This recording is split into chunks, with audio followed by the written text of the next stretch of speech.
Hey galerinha da Central do Enem, onde você aprende, apreende, compartilha conosco nossa corrente do conhecimento e do bem. Professor Léo na área, de muito bom grado, não deixe de se inscrever logo nesse canal e deixar aquele like qualificado e de compartilhar com todo mundo que vai arrebentar no Enem e obter assim um excelente resultado.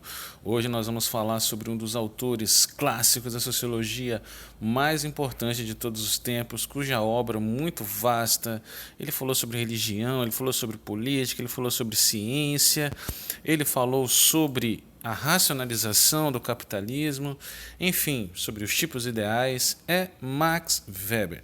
Vamos falar um pouquinho sobre Max Weber, sobre alguns conceitos muito importantes, vamos dividir essa aula em duas partes e vamos dar um enfoque aqui especial ao chamado desencanto da modernidade, ou como eu gosto de chamar, a bad da modernidade. E para falar de bad, de desencanto provocado por uma intensa racionalização, vamos falar um pouquinho também de Rick e Morty e da nossa querida musa indie da bad, nossa querida Lana Del Rey. É isso que muita gente curte, a Lana Del Rey, eu também curto. Então a gente vai tentar relacionar alguns aspectos do Rick e Morty e da Lana Del Rey com o nosso querido Max Weber. Lembrando que essa aula de hoje está embasada principalmente na nossa competência diária 3 da sua matriz de referência das ciências humanas e sociais aplicadas do Enem. Nessa competência você tem que é preciso compreender a produção e o papel histórico das instituições sociais, políticas e econômicas, associando-as aos diferentes grupos, conflitos e movimentos sociais. Principalmente a sua habilidade 14, que é aquela habilidade onde você tem que comparar diferentes pontos de vista presentes em textos analíticos e interpretativos sobre a situação ou fato de natureza histórica, geográfica e social acerca das instituições sociais, políticas e econômicas, que é o que Max Weber, ao lado de Emile Durkheim e Karl Marx principalmente, fizeram tão bem, tanto que toda a produção sociológica que veio a posteriori, que veio depois desses camaradinhas, ou elas seguem seus pressupostos ou tecem críticas a ele, mas é assim que a dialética das ciências humanas segue em frente. Vamos lá então? Vamos começar essa parada? Olha só, quem foi Max Weber? Max Weber, né, foi um grande pensador que nasceu na Alemanha, né, nasceu em 1864, faleceu em 1920, tá? Ele atuou em várias esferas aí do pensamento, como eu já falei. O principal objeto da sociologia de Max Weber era a ação social. Então escreve logo aí nos seus manuscritos, ação social, seu conceito principal. Rimou e nem era a intenção afinal. E a sociologia dele é conhecida, o método sociológico dele é conhecido como um método compreensivo, porque você vai tentar entender a sociedade a partir justamente dessas ações sociais. Tá? O indivíduo acaba sendo o componente mais importante. Como esse indivíduo vai se relacionar com as instituições sociais, com as estruturas, enfim. E aí ele lança a mão desse método que nós conhecemos como sociologia compreensiva. Daqui a pouco a gente fala um pouquinho mais aqui sobre as ações sociais. E também aqui, olha, fica bem claro que a função do sociólogo qual é? Primordialmente compreender o sentido das ações sociais, beleza? Fazê-lo encontrar os nexos causais, ou seja, o que determina, o que faz, o que leva o indivíduo a agir de uma forma e não agir de outra. Assim sendo, o objeto da sociologia é uma realidade infinita e para analisar é preciso construir os tipos ideais, que são os modelos que ele construiu. Beleza? Então, ao contrário de Emile Durkheim, que nós já vimos em duas aulinhas aqui, que diz que a sociedade e a sua consciência coletiva acabam sendo mais importantes, para o nosso querido Max Weber, a ação social dos indivíduos é que acaba tendo um peso preponderante ali. Beleza? E aqui a gente vai ver um conceito de ação social. O que seria a ação social? Beleza? A ação social é todo aquele ato que o indivíduo pratica que ele tem um sentido, ele tem uma intencionalidade e que ela encontra eco, encontra resposta, encontra respaldo nas ações dos outros indivíduos, tá? Como está bem aqui nesse quadrinho do meio. A ação social entende que o indivíduo age e leva em conta ser compreendido por terceiros. Beleza? Então ela é consciente, ela parte do indivíduo e ela encontra resposta naqueles que estão ao seu redor. E para facilitar, ele classifica em 4 tipos de ação social. Lembrem-se, não confunda ação social com fato social. Fato social é o conceito principal de Emile Durkheim. Se você ficou em dúvida, volte lá depois, pausa o vídeo aqui, vai lá e veja o vídeo do Durkheim e volta rapidinho, tá? Ação social, Max Weber. Fato social, Emile Durkheim. Então vamos lá. Ele divide em ação tradicional, ação afetiva, ação racional com relação a valores e ação racional com relação a fins. É fácil, é tranquilo, não tem mistério, beleza? Ação afetiva é motivada pela emoção, seja positiva ou seja negativa. Como assim, professor? Bem, vamos supor que você está apaixonado, você tem uma crush, ou você, garota, tem um boy, ou está interessado, enfim. Aí você que é uma pessoa à moda antiga, né, você vai lá, vai fazer uma serenata cantando trap na porta da casa do seu enamorado ou da sua enamorada. Não sei se vai dar certo isso, mas enfim. Aí essa sua ação ela foi motivada por quê? Por uma emoção positiva. Aí vamos imaginar que você começou ali, deu certo, enfim, o relacionamento foi adiante, mas aí você pega umas mensagens estranhas do celular do seu boy. O que você faz? Quebra o celular, né? Faz a maior onda e tal, e pá, e xinga todo mundo. É uma ação afetiva também? Sim, ela foi motivada por uma emoção não positiva, mas uma emoção é uma emoção. Tranquilo? Ação tradicional, ela é motivada geralmente pela tradição, pelos costumes, e como o próprio nome diz, ele associa, quando mais tarde nós formos falar nas formas de dominação, a gente vai ver a dominação tradicional, existe uma relação entre a ação tradicional e a dominação tradicional também. Tá? Você acaba fazendo, os indivíduos não se questionam muito acerca dessa ação, porque ele faz imbuído, motivado por uma tradição, é algo comum, é algo que já é aqui e tal, tipo... Vamos supor que você, que já tem a sua vaga garantida através do Enem na sua universidade ou faculdade dos sonhos ano que vem, vamos supor que você deseja você vai cursar, por exemplo, Direito, porque é uma tradição da tua família. Todas as pessoas da tua família já cursaram Direito. Então você tem vários tios, teu pai, tua mãe, enfim. Então é uma tradição, né? Você não tem outros motivos ou outros questionamentos ou outras reflexões que te motivem tanto quanto essa tradição, sacou? Racional com relação a valores, tá? Essa ação ela é calculada, ela é racionalizada, ela é motivada por valores, crenças, tipo, você vai cursar direito porque você tem como valor a solidariedade, você tem como valor, né, o universalismo, você quer ajudar as pessoas, você quer tornar o mundo um lugar mais justo, enfim, você tem essa motivação. Racional com relação a fins, motivada por interesses, objetivos específicos. Aqui tem a ver com um dos temas que a gente vai falar a seguir, que é a racionalização, essa intensa racionalização que se observou a partir ali do final do século XIX e início do século XX, mas aqui no âmbito da ação, o que significa uma ação racional com relação a fins? Eu tenho um objetivo, eu me preparo para esse objetivo, eu vejo os meios necessários para chegar e atingir esse objetivo. Exemplo, você vai conseguir a sua aprovação porque você partiu de uma racionalização.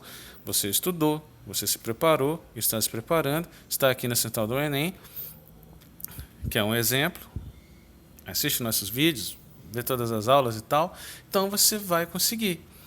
É uma a racionalidade com relação a fins, beleza? Então, afetiva, tradicional, racional com relação a valores, racional com relação a fins. Depois, tentem dar um olho nos temas de redações anteriores do Enem e tentem enxergar um tema onde você pode citar o conceito de ação social. É um conceito que pode ser utilizado em vários tipos aí, vários temas de redação. Belezinha? Então, vamos lá. A racionalização. E aqui a gente começa a falar do nosso querido Rick Morty também. Tá? Max Weber diz que todas as esferas da vida moderna, elas estão organizadas por procedimentos racionais. E essa racionalização nem sempre é ligada a um aspecto positivo. Inclusive foi a questão do Enem 2015, que falava sobre o desencanto da modernidade, que ele diz que a partir do momento em que o capitalismo, ele vai dizer que o capitalismo acabou vencendo de vez e se tornando o modo de produção predominante no nosso mundo, principalmente a partir ali do século XIX, do século XX, ele se consolidou, porque ele descobriu que era preciso racionalizar as esferas de produção, que não é só no aspecto econômico que você tem que se organizar, mas você tem que racionalizar. Exemplo, se eu sou dono de uma grande empresa, eu tenho que criar um corpo técnico com gerentes, com especialistas. Hoje a gente fala muito na figura dos CEOs, de grandes empresas, a galera que faz administração. Inclusive o curso de administração, que muita gente faz o curso superior de administração, é um curso que surge nessa esfera. Você cria ambientes onde esses aspectos racionais, esses aspectos ligados à burocracia e à racionalização acabam sendo muito importantes, porque eles acabam sendo também uma forma de dominação, o que ele chamava de dominação racional legal.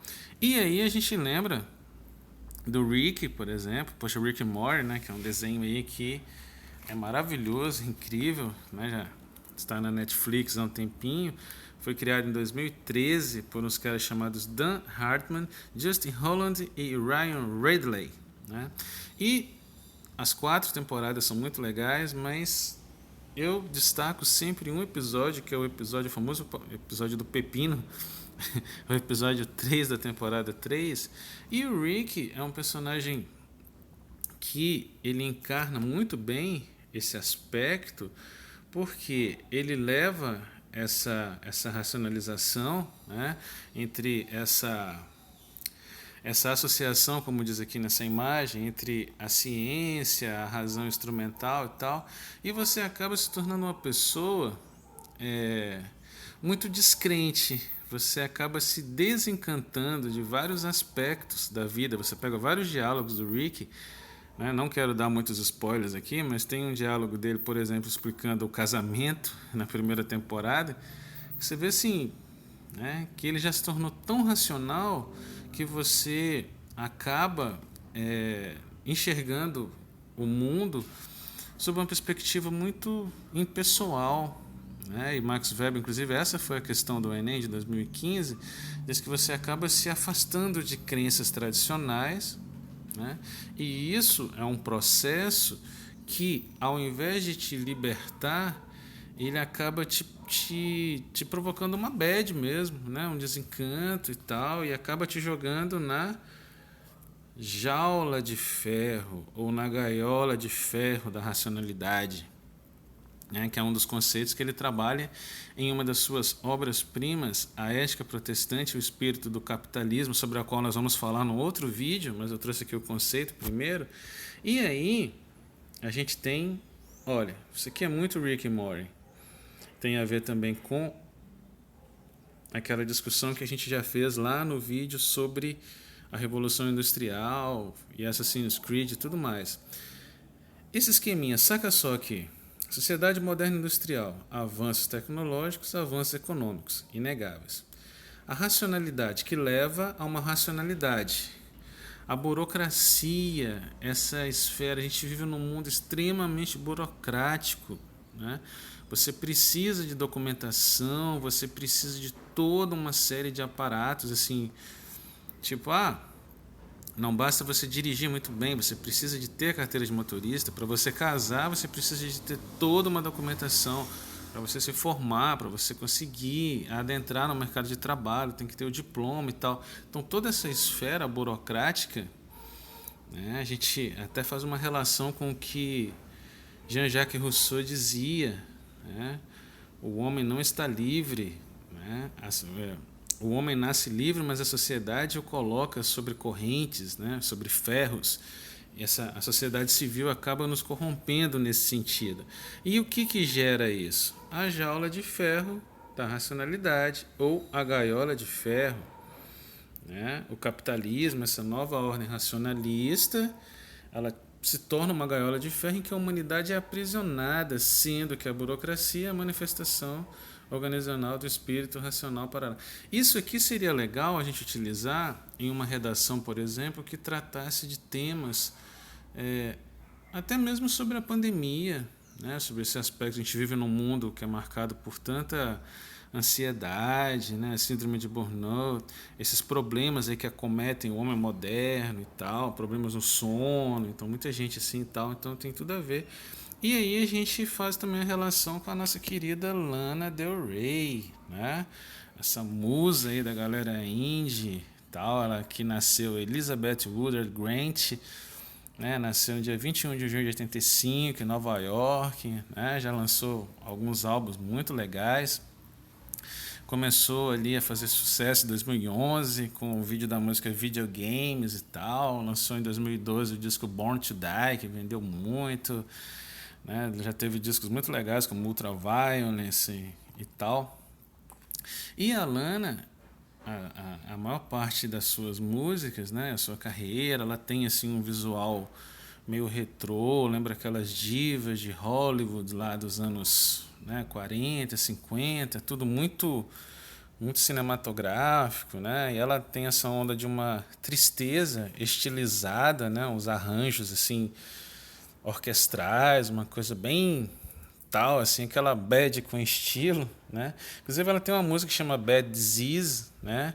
Que tem um pouco a ver com esse desencanto, às vezes que a gente vive numa sociedade que nos cobra demais, né? Que acaba nos forçando sempre a ir muito adiante e às vezes as pessoas não aguentam muito essa pressão, né?